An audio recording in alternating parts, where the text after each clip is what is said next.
अस्सलाम वालेकुम। Student paradise के साथ मैं हूं सैयदा मोमिना ज़ैनब और मेरा साथ दे रहे हैं Syed Saleh Hashmi. He is the head of the student paradise. So आज कुछ ऐसे क्वेश्चंस हैं, ऐसी क्वेरीज हैं जो कि स्टूडेंट से रेलेवेंट हैं और बहुत इंपॉर्टेंट हैं, जिनके आंसर्स आपको सर सालेह दे सकते हैं। So let's begin. जी सर सालेह, कैसे हैं आप? Thank you so much. पहले नंबर पे तो हम मोस्टली, आपको पता है, पॉडकास्ट करते रहते हैं और हमेशा क्यूरीज मेरी होती है और आंसर हमेशा आप करती हैं। Today we have switched the situation. बिल्कुल स्विच हो जाएगी और स्टूडेंट को अंडरस्टैंड करना आसान हो जाएगा। बहुत सारी चीज़ें ऐसी हैं जो क्यूरीज हमारे पास आ रही हैं, तो आपके पास जो क्यूरीज आती हैं मुझे आप बताती जाए, मैं स्टूडेंट को एड्रेस करता जाऊँगा। ठीक है। Okay sir, first of all we are going to talk about the bank statement. जैसे अब जो है सिचुएशन ऐसी है कि the September intake is on, बिल्कुल नेक एज पे है, ठीक है। और स्टूडेंट्स का जो है वो मतलब ज़्यादातर रिक्वायरमेंट अब बिल्कुल एंड होने वाली है, कैश प्रोसीडिंग की तरफ हैं और डिपॉजिट्स भी हो चुके हैं। तो जो बैंक स्टेटमेंट है उसकी कुछ प्रोसीडिंग्स आप बताएं, कितनी होनी चाहिए, कितना प्रोलॉन्ग होना चाहिए है, मतलब उसको फ्लक्चुएट कर सकते हैं, नहीं कर सकते, ये सारी डिटेल आप बेसिकली सबसे जो इम्पोर्टेंट चीज़ है ना स्टूडेंट के एडमिशन के, जब हम ले लेते हैं, बच्चा स्टूडेंट एडमिशन ग्रैब कर लेता है यूनिवर्सिटी में, तो मोस्ट इम्पॉर्टेंट थिंग उसके बाद जो आती है ना वो आपकी बैंक स्टेटमेंट है। और बैंक स्टेटमेंट जो आप डिपॉजिट करवाते हैं, जो भी आप करंट अकाउंट ऑन करते हैं या सेविंग अकाउंट ऑन करते हैं, तो वो स्पेशली हम प्रेफर करते हैं कि स्टूडेंट जो जाना चाह रहा है उसके नेम पे होना चाहिए बैंक अकाउंट। तो उसमें ये होता है कि थोड़ा सा वेरिफिकेशन का इशू नहीं होता। सेकेंडली, अगर फादर की भी लग सकती है, मदर की भी लग सकती है, लेकिन उसमें ये होगा फिर आपको एक एफिडेविट साथ देना पड़ेगा। बिल्कुल, प्रूफ देना पड़ेगा कि ये जी मेरा बेटा है, बेटी है, ये जाना चाह रहा है, तो मैं इसको ओन करता हूँ, इसको स्पॉन्सर कर रहा हूँ, इसके सारे जितने भी अखराजात हैं वहाँ के वो मैं ओन करूँगा। तो ज़्यादा बेहतर सिचुएशन ये होती है कि स्टूडेंट का अकाउंट ओपन किया जाए, उसमें बैंक स्टेटमेंट रखवाई जाए और उसमें ये होता है कि उन्हें पता चल जाता है कि ये स्टूडेंट है और फिर स्टूडेंट जो है वो सोर्स बता देता है। ठीक है, तो एक तो ये चीज़ इम्पोर्टेंट है। सेकेंडली जो है कि यूके की गवर्नमेंट की तरफ से जो स्टूडेंट वीज़ा जो ग्रांट किया जाता है उसमें ना 28 डेज मैच्योर स्टेटमेंट बैंक की जो है ना वो मांगी जाती है। जी बिल्कुल। अब वो समटाइम्स बच्चे होते हैं, वो समझते हैं कि 28 डेज हमारी मैच्योर हुई, हमारा जल्दी से काम हो जाएगा। ऐसा नहीं होता।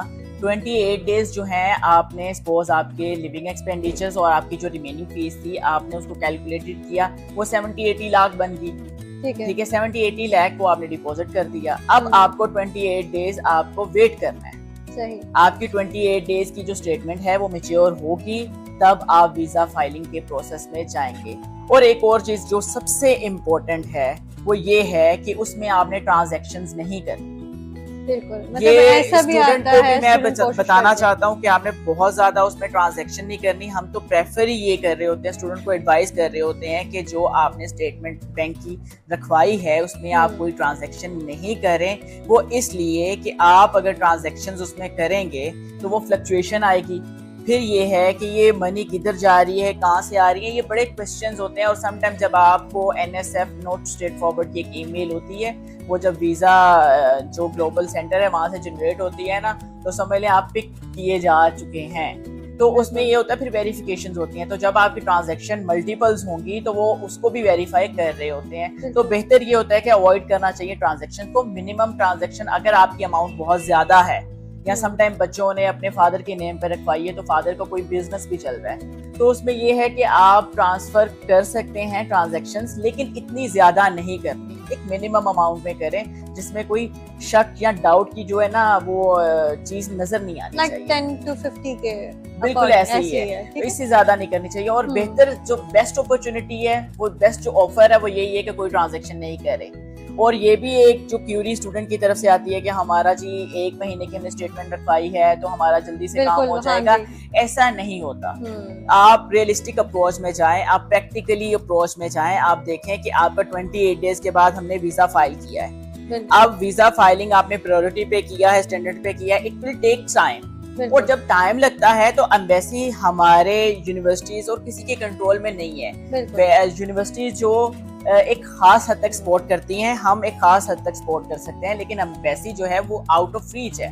हम एम्बेसी से कांटेक्ट कर सकते हैं, लेकिन हम एम्बेसी के ऊपर असर अंदाज नहीं हो सकते। बिल्कुल, देखें आपका प्रोसीजर बिल्कुल एंड पे होता है। एक माइन्यूट सी आपकी मिस्टेक से आपका किया कराया सारा जो है वो उस पे पानी फिर जाता है। बिल्कुल। आप देखें, एक डिपॉजिट आपने करवाया है, फिर आपने इंटरव्यूज दी हैं स्टूडेंट ने, और उसके बाद जो है आपका कैश अप्लाई हुआ है, उसमें आपकी बैंक स्टेटमेंट, टीबी टेस्ट, हर चीज की जो है इनपुट हुई है, और फिर जब आप कहते हैं कि जी आफ्टर 28 डेज और 30 डेज के बाद हम इसको निकाल देते हैं, हम या फ्लक्चुएट करते हैं शॉर्टकट कोशिश में, तो कर रहे उसमें होते आपका हैं, सब कुछ बच्चे खराब बता हो रहे होते हैं, तो हम कहते हैं कि इन चीजों के ऊपर कोई शॉर्टकट नहीं चलेगा। बिल्कुल, हमें स्टूडेंट के फ्यूचर के ऊपर जीरो कॉम्प्रोमाइज है। ऐसे हम ही है। कोई ऐसा लैप नहीं बीच में छोड़ सकते जिसकी वजह से स्टूडेंट का जो फ्यूचर है ना वो दाव पे लग जाए। तो हम बिल्कुल स्टूडेंट के साथ ऐसे ही एफिलिएट हो जाते हैं जैसे वो हमारे घर का बच्चा है। तो उसकी हर चीज, उसके हर स्टेप को बहुत गौर से देखा जा रहा होता है। डे टू डे जो है ना अपडेट ली जा रही होती है,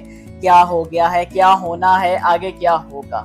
एग्जैक्टली स्टूडेंट्स या हमारे साथ जो कंसल्ट कर रहे होते हैं उनको बिल्कुल आइडिया नहीं होता that how much hard work we had put on this। बिल्कुल, बिकॉज आपकी हर डॉक्यूमेंटेशन को पूरा करना, उसमें आपका लैंग्वेज टेस्ट का क्लियर होना, फिर आपकी जो है एडमिशन से रेलेवेंट यूनिवर्सिटी को बार बार जो है कांटेक्ट करना कि हमारा स्टूडेंट अब भाई इस प्रोसीडिंग में है, तो काइंडली इसको जल्दी जो है करें। छोटा सा क्रक्स बता दूं कि स्टेटमेंट जब आपने रखवा ली है तो आपने तब उसको निकलवाना जब आप यहाँ से यूके रीच कर जाएं। इससे पहले आपने नहीं निकलवाना, ठीक है। थोड़ा सा तकलीफ है, थोड़ी सी पेन है।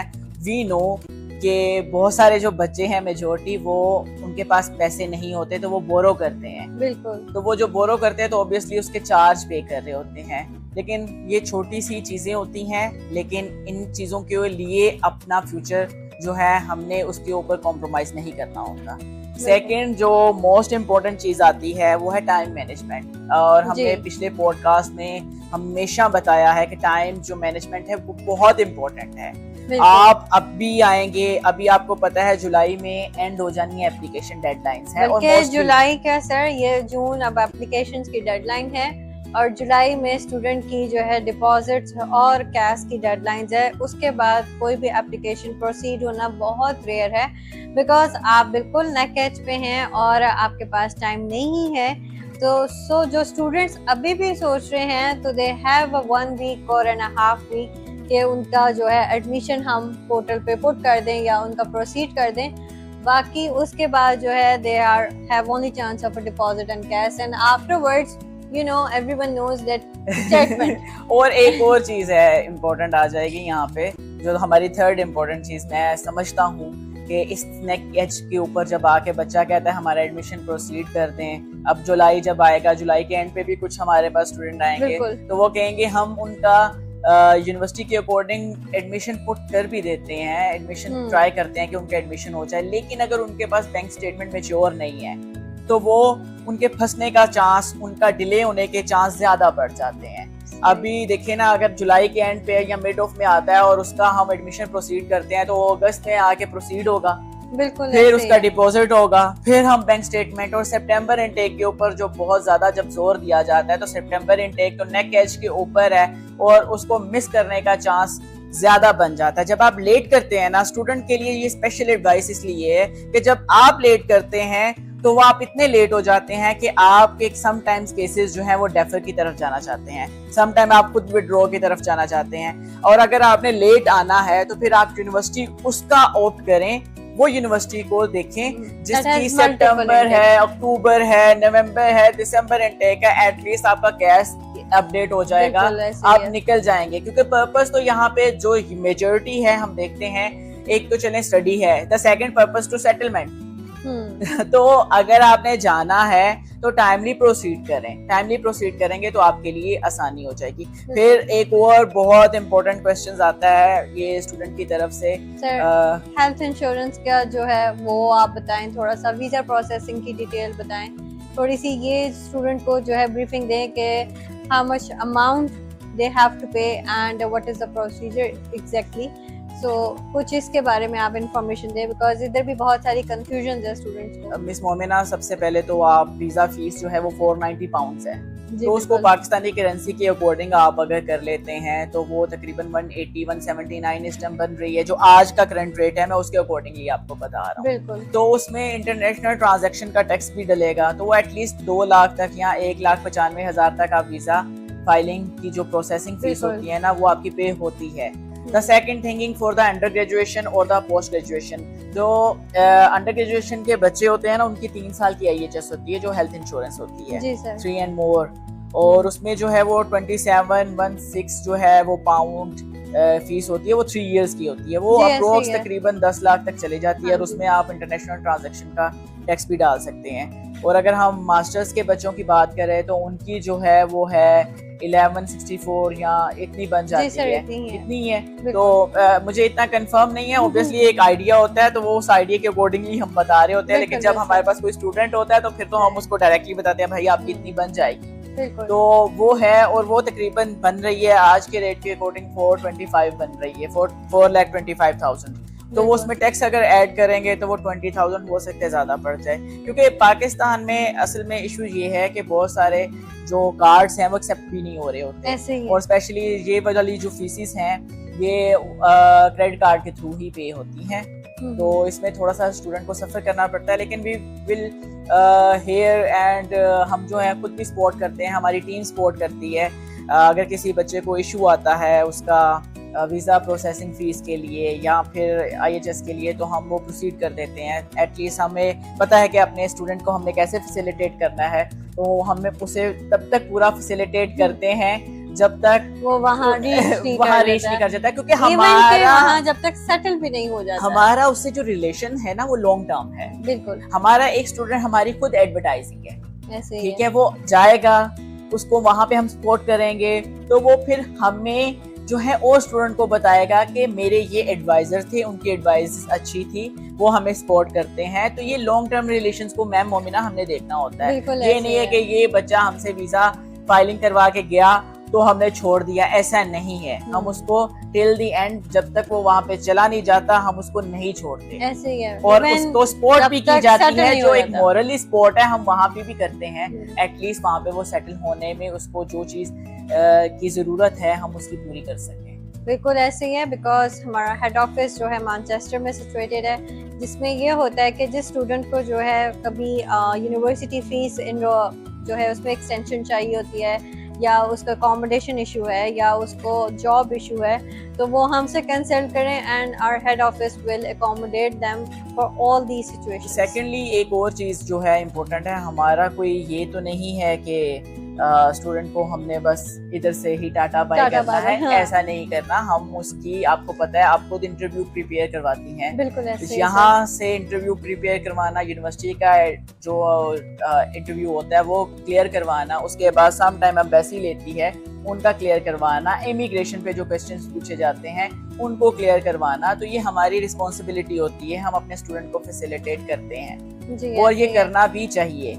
और ये नहीं है कि हमारे पास सिर्फ एक शहर के केसेस होते हैं, हमारे पास मल्टीपल सिटीज से केसेस आते हैं, और स्टूडेंट हमें ऑनलाइन जो है हमें रीच कर सकते हैं, और हम ऑनलाइन स्टूडेंट को डील कर रहे हैं ऑल ओवर द पाकिस्तान है, ऐसा ही है। बल्कि मैम मोमिना तो जो है वो पाकिस्तान से बाहर भी स्टूडेंट्स को डील कर रही हैं जिनका ओरिजिन पाकिस्तानी है। ऐसे ही है, और थैंक गॉड कि वो जो है अब अपने एंड पे है, एंड बहुत ज्यादा मेहनत लगती है हर एक स्टूडेंट के ऊपर। ऐसा नहीं होता कि ना ही तो ये कोई क्लास है जिसमें आपको फेवरेटिज्म करना पड़े, ठीक है।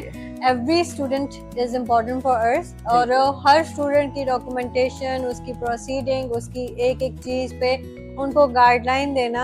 इवन हमारी ऐसी भी टॉक हो जाती है कि हमें घंटा सिर्फ उनके साथ कांटेक्ट और उनको डिस्क्राइब करने में ही लग जाता है, जो ऑनलाइन स्टूडेंट्स होते हैं। हाँ, ऐसा नहीं है कि हम सिर्फ ग्रैब करते हैं, पेमेंट उन्होंने करनी है, डायरेक्टली यूनिवर्सिटी को उन्होंने पे करना है, उन्होंने अपनी IHS, visa processing, everything they have to pay directly to the teams or to the relevant as a university representative हमारा काम बनता है कि उन्हें एक ट्रू पिक्चर दिखाई जाए, उन्हें बताया जाए। इवन कि मैं तो रियलिटी भी बता रहा होता हूँ साथ साथ। बिल्कुल, स्टार्टिंग ऑफ द स्टेज जो है वो इतनी आसान नहीं होती है यूके में, तो सेकेंडली हम ये भी बता रहे होते हैं कि आपने अपने अकाउंट से यूनिवर्सिटी को भेजने हैं। और गोरा इतना बुरा नहीं है, गोरा बहुत अच्छा है कि अगर आपका कोई केस खराब होता है, कोई मसला आता है, तो वो आपकी जो फीस है आपके अकाउंट में वापस आ जाएगी। ठीक है, IHS जो है वो आप जब पे करते हैं, अगर आपका केस में कोई इशू आता है तो वो भी वापस आ जाती है। मसले यहाँ से होते हैं, तो हम नाम नहीं लेंगे, लेकिन जाहिर सी बात है कि इश्यूज यहीं पे आते हैं। पाकिस्तान से निकलना जो है इट्स क्वाइट डिफिकल्ट नाउ, और हालात की वजह से, इकोनॉमी की वजह से और मल्टीपल और जो है ऑब्स्टेकल्स डेवलप हो गई हैं, जिसकी वजह से स्टूडेंट बाहर जाना चाह रहा है और हमारे पास सिर्फ एक ही गेटवे है नाउ दीस डेज, वो यही है कि हम जो है यूके की जो वीजा रेशियो अच्छी है, हम जब कोई स्टूडेंट हमारे पास आता है ना, तो हम पूरे सर्कमस्टांसेस को देख के ही बच्चे को कहते हैं कि आप इस कंट्री को प्रेफर कर रहे हैं। बिल्कुल ऐसे ये नहीं है कि हमें प्रोसीड करने में कोई मसला है, हमारे पास और भी पैनल पे यूनिवर्सिटीज हैं और भी कंट्रीज हैं, हम कर सकते हैं, लेकिन हमने ऑन द स्पॉट सिचुएशन को देखना होता है कि कहाँ का गेट ओपन है नहीं है, क्योंकि हम नहीं चाहते कि हमारे बच्चे का या हमारा जो स्टूडेंट है उसका फ्यूचर जो है वो खराब हो जाए। लेकिन यूके एक ऐसा मल्टी कल्चर और ऐसा मल्टी डायमेंशन स्टेट है जिधर से स्टूडेंट खुद अपने लिए वहां पहुंच के बहुत सारे स्टेट्स को ओपन करवा लेता है। बिल्कुल ऐसे ही है, from their sharpness of mind, और जो है खुद भी कुछ चीजों को आप जो है ट्रैवल हिस्ट्री बना सकते हैं। बिल्कुल, आपने खुद चीजों को जो है अपने लिए फाइंड आउट करना होता है, तो आपके लिए बहुत सारे वेज, बहुत सारी चीजें ओपन हो जाती हैं। तो बिल्कुल हम स्टूडेंट को इसीलिए एड्रेस भी कर रहे हैं, और आज हमने जनरल क्यूरी जो आपने पुट इन की थी वो मेजर क्वेश्चंस के ऊपर थी, जो हमने तकरीबन जो है एड्रेस कर दी है। बिकॉज जाहिर है सर, जो बैंक स्टेटमेंट है वो आजकल देखें, एक तो बिल्कुल एंड ऑफ द टर्म आ गया है, ठीक है, और सबसे इम्पोर्टेंट ही केस स्टांस है जिसमें स्टूडेंट जो है कहीं ना कहीं से भी अगर जरा सा भी मार्क आ गया तो जितना ही उनकी एफर्ट हुई है, उनके डिपॉजिट्स हुए हैं, सब कुछ जो है एफर्ट के अलावा हमारी एफर्ट भी सारी की सारी जो है ना वो वेस्ट हो जाएगी। और हम नहीं चाहते कि आपकी छोटी सी माइन्यूट सी किसी भी जो है ऐसे स्टेप से आपका जो है सारा प्रोसीजर जो है वो डिस्टर्ब हो जाए या वेस्ट हो जाए, क्योंकि आप बिल्कुल जाने के करीब होते हैं और यहीं से गलती होती है। Even last days head office team ने एक डिस्कस किया था, जो है केस आपको भी शायद याद होगा, कि दैट द वो जो स्टूडेंट थे, क्योंकि कुछ यूनिवर्सिटीज जो हैं बैंक स्टेटमेंट का प्रूफ रिक्वायर नहीं करती, और इस चक्कर में उनके किसी कंसल्टेंट ने उन्हें जो है गाइडलाइन नहीं दी कि बैंक स्टेटमेंट पुट करवानी है, तो जी यूनिवर्सिटी अगर रिक्वायर नहीं करती, so they have not put the bank statement.